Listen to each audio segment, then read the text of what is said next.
Chapter 3. The most disgusting of them all. It took 10 hours to drive to Southwest Harbor, Maine. 10 hours in the back seat of an old Blazer with Fudge, Tootsie, Turtle, and Uncle Feather, who wouldn't shut up. Some minor birds don't talk at all, but Uncle Feather's not one of them. He'll repeat anything you say. Finally, I dropped the cover over his cage, hoping he'd think it was nighttime.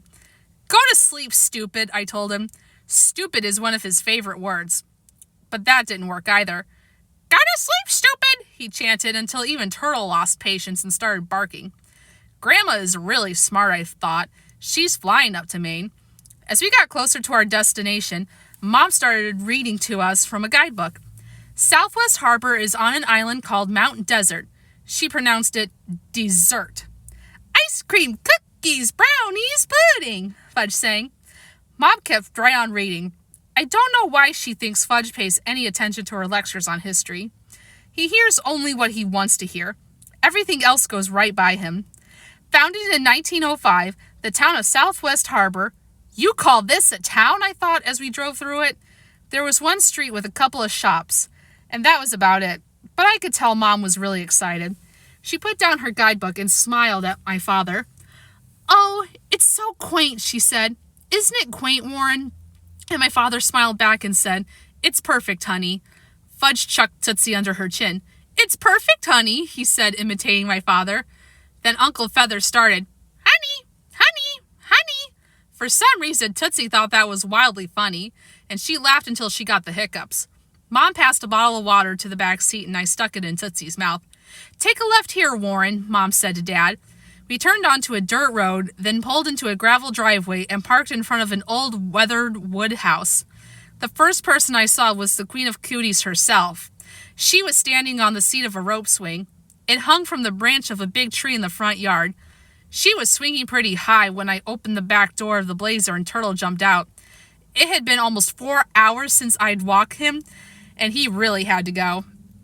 He raced for the woods behind the house, but Sheila thought he was heading straight for her. "Help!" she screamed, wobbling on the swing. "Somebody please help!" She lost her balance and fell to the ground. What a dork. Mom jumped out of the car and ran to her rescue. "It's all right," she said, helping Sheila to her feet. "Turtle just had to wee-wee."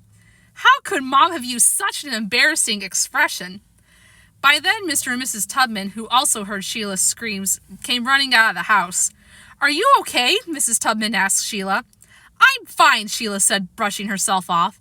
"It was just that disgusting dog." Before I had the chance to tell her who was really disgusting, a man with white hair called "Lemonade." We all headed for the house and gathered around the table on the porch. "I'm Buzz Tubman's father," the white-haired man said. He poured each of us a glass of lemonade.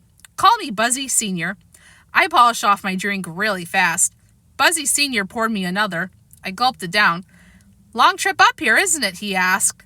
10 hours, I said, wiping my mouth with the back of my hand. He filled my glass again. I didn't even notice Fudge was watching until then. "You must be really thirsty, Pete." "Yeah," I said. "Remember that time you drank too much island punch and I clamped my hand over his mouth.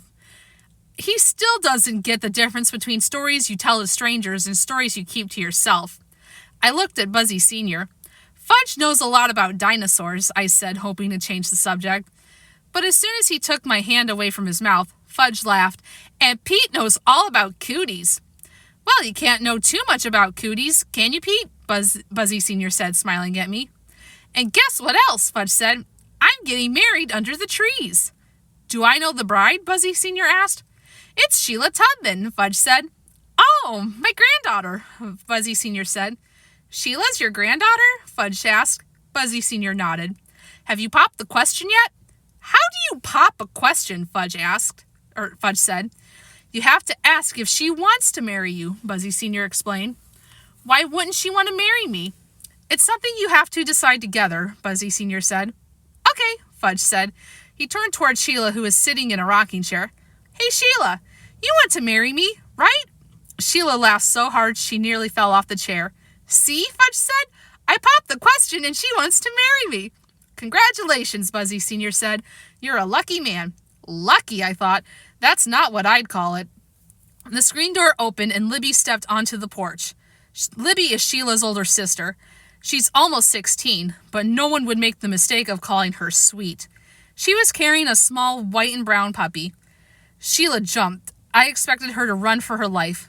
Instead, she cooed, "Oh, my baby, my precious furry baby." She kissed the puppy about 20 times. "You have a dog?" I asked. "Yes," Sheila said proudly. "Her name is Jake, and we just got her. Isn't she adorable?" "I thought you were afraid of dogs." "She is," Libby said. "I'm not afraid of Jake." "She's afraid of dogs in general," Libby told me. "That is so unfair," Sheila said. "But it's true, isn't it?" Libby asked in her most obnoxious voice. "I just don't like big, smelly, disgusting dogs," Sheila said, looking directly at me. "Are you calling my dog smelly and disgusting?" I asked. Sheila folded her arms and smiled. "Turtle is the most disgusting dog ever born." "You want to see disgusting? Look in the mirror," I told her. "You want to smell disgusting? Smell yourself." "Are you two going to argue for 3 weeks?" Libby asked. "Because that could get to be a real bore." "You're right," I said. "So why don't you just tell me where our house is, and that'll be the end of it." "This is your house," Sheila said. "I thought this was your house." "It's 2 houses, but they're connected." "What do you mean connected?" I asked. "Didn't you learn anything in 6th grade, Peter? Connected means attached, joined together." "I know what the word means," I told her. Don't worry, Sheila said. "There's an inside door that separates our house from your house from ours." An inside door, I thought. How am I going to explain this to Jimmy Fargo? I promised him a forest between our houses, not an inside door. Suddenly, we heard a rustling sound, and a minute later, Turtle came tearing out of the woods. A terrible smell followed him. I mean, really bad. "Ew!" Sheila cried, holding her nose. "What's that smell?" "It thunk," Dad said, holding his. "Turtle's been sprayed by a thunk." "Oh no," Mom said, holding her nose too. "Not thunk." They all sounded as if they had the worst colds. I would have laughed, except for the smell. It was so strong I had to hold my nose, just like the rest of them. "This is too nauseating for worse," Libby said, grabbing Jake and running back into the house. "Do something, Peter!" Sheila yelled. "What am I supposed to do? He's your dog, isn't he?" "Let's not panic," Mr. Tubman said. "Let's think this through in a logical way."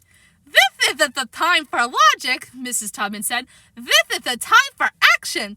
"Tomato juice," Buzzy Sr. said. "Put him in a tub of tomato juice." "Where am I supposed to get enough tomato juice to cover him?" Mrs. Tubman asked. "I'll take care of it, Jean," Dad said. "Don't worry." He headed for the blazer. Fudge chased Dad. "Wait for me!" "Where are you going, Warren?" Mom called. "For tomato juice," Dad called back. All this time, Turtle was rolling over and over in the grass, trying to get rid of the awful smell. He knew he was in big trouble. "I always knew your dog was the smelliest dog in the entire world," Sheila said, "and this proves it." For once, I had to agree. Oh boy, let's hope the vacation gets better. Stick around for Chapter 4.